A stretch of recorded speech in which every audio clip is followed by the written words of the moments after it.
পরম প্রেমময় শ্রী শ্রী ঠাকুর আমার পরমারাধ্যা জগৎ জননী শ্রী শ্রী বড়মা, পরম পূজ্যপাদ শ্রী শ্রী বরদা, পরম পূজ্যপাদ শ্রী শ্রী আচার্য দেবী শ্রী চরণে আমার শতকোটি প্রণাম।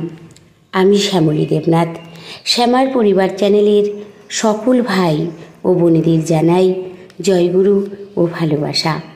আমি শুরু করছি ইষ্ট প্রসঙ্গ আলোচনা।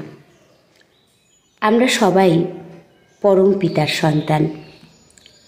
জ্ঞানী সেই যে ভালোবাসতে পারে। কঠিন হওয়া ভালো, কিন্তু প্রেমে থাকতে হয়। যাকে ভালোবাসলে সবাইকে ভালোবাসা যায়, তাকে ভালোবাসো। পরম পূজ্যপাদ শ্রী শ্রী দাদা কথা প্রসঙ্গে বলেছেন, সুখের সম্পদ যার আছে সে সুখে থাকে। বিশ্ব দুনিয়ার মালিক পরম দয়াল শ্রী শ্রী ঠাকুর সকল সময় তার নির্দেশিত পথে চলার চেষ্টা করি। তিনি সদা সর্বদাই অনন্ত দয়ায় আমাদের প্লাবিত করে চলেছেন। তিনি শুধু দেন আর আমরা শুধু নিই। যে যত নিতে পারে সে তত ধন্য। তার সাথে টিউনিং ঠিক থাকলে তার দয়া পাওয়া যায়। মাতৃভক্তি পিতৃভক্তি হলো দৈব সম্পদ। পিতা মাতাকে মান্য না করলে নরকে যেতে হয়। তার দয়াতেই আমরা আমাদের মা বাবাকে পেয়েছি। এই বিশ্ব জগৎ জুড়ে তার লীলা চলছে। যে সেটা বুঝতে পারে সেই মহৎ। অবিচ্ছিন্ন ধারার মতো তার দয়া ঝরে পড়ছে। যার পাত্রে পড়ছে সে তার নির্দেশিত পথে চলছে বলে পাচ্ছে, আর যার পাত্রে পড়ছে না তার মানে সে ঠিক জায়গায় পাত্রটি ধরেনি, তাই পাচ্ছে না। প্রেমময় ঠাকুর বলেছেন, ইষ্টার্থকে লক্ষ্য রেখে জ্ঞানের আলোকে যে যা কর্তব্য বলে দেখবে তাই করে যাও। তাই ধর্ম, তাই পুণ্য, তাই শুভ। তোমার জীবনে ভালো মন্দ যাই হোক। পাবনায় ঠাকুরের এক ভক্তের মায়ের মুখ দিয়ে রক্ত উঠত। একদিন ঠাকুর তাকে জিজ্ঞাসা করলেন, তোর মা কেমন আছে? ভক্তটি বলল, মায়ের মুখ দিয়ে রক্ত ওঠে। বহু ডাক্তার দেখানো হয়েছে। আপনার দয়া ছাড়া এ রোগ ভালো হবার নয় ঠাকুর। দয়ালের কাছে নিবেদন করার পর ওই মাটির মুখ দিয়ে আর রক্ত ওঠেনি। নিষ্ঠা থাকলে কি হয় তার জ্বলন্ত উদাহরণ। নিষ্ঠা ছাড়া কিছু পাওয়া যায় না।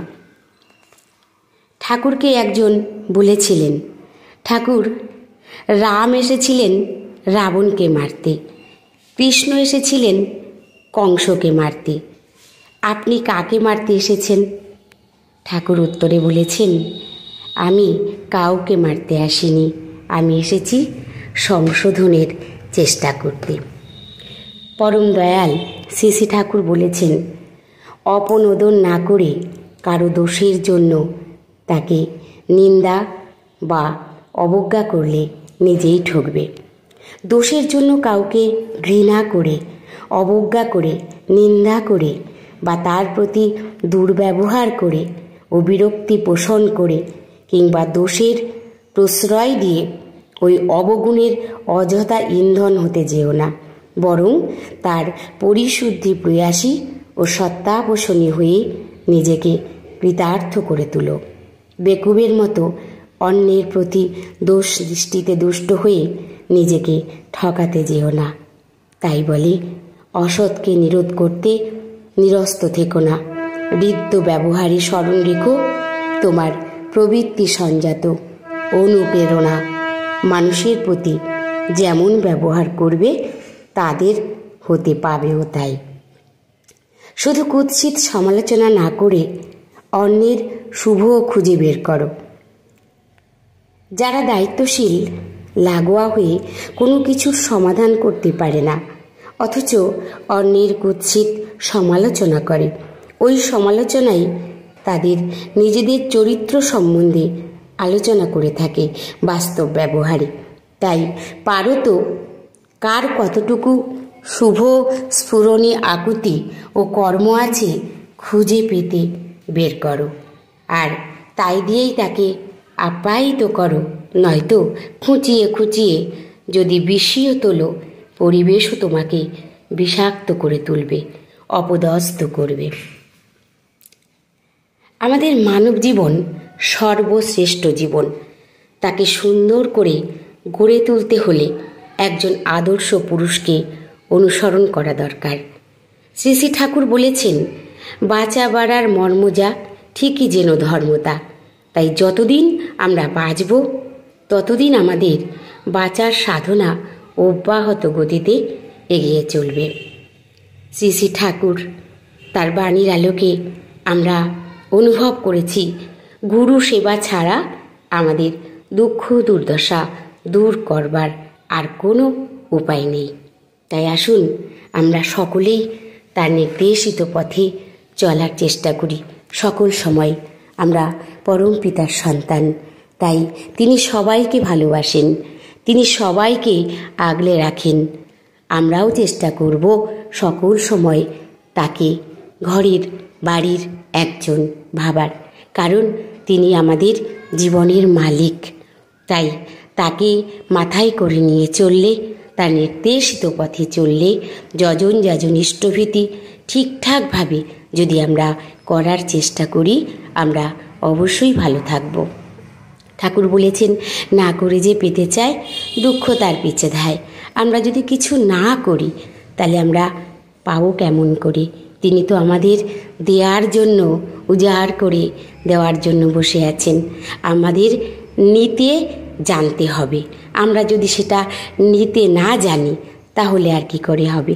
তাই যাতে আমরা পাই সকল সময় তার অপার দয়া, তার অপার করুণা পেতে গেলে আমাদেরকে করতে হবে, ঠাকুরকে নিয়ে চলতে হবে। তিনি যেমনভাবে আমাদের চলতে বলেছেন আমাদের সেভাবে চলতে হবে। সেভাবে চলতে থাকলে আমাদের আচার ব্যবহার, স্বভাব চরিত্র, আমাদের কথা বলার ভঙ্গি সব কিছু ঠিক হয়ে যাবে। আর সেটা ঠিক হলেই আমাকে দেখে একজন যেন বলে যে আমি কোন ঠাকুরের, এমন যেন তৈরি হয় আমাদের সব কিছু। তাই আসুন আমরা পরম প্রেমময়ের জয়গান গাই সকল সময়, যাকে নিয়ে আমরা বাঁচব বাড়ব, সকল সময় আমরা তার সাধনায় ব্রত হয়ে থাকব। সবাই ভালো থাকবেন, সুস্থ থাকবেন। পরম দয়ালের শ্রীচরণে আমি সকলের জন্য মঙ্গল প্রার্থনা করি। জয় গুরু, বন্দে পুরুষোত্তম।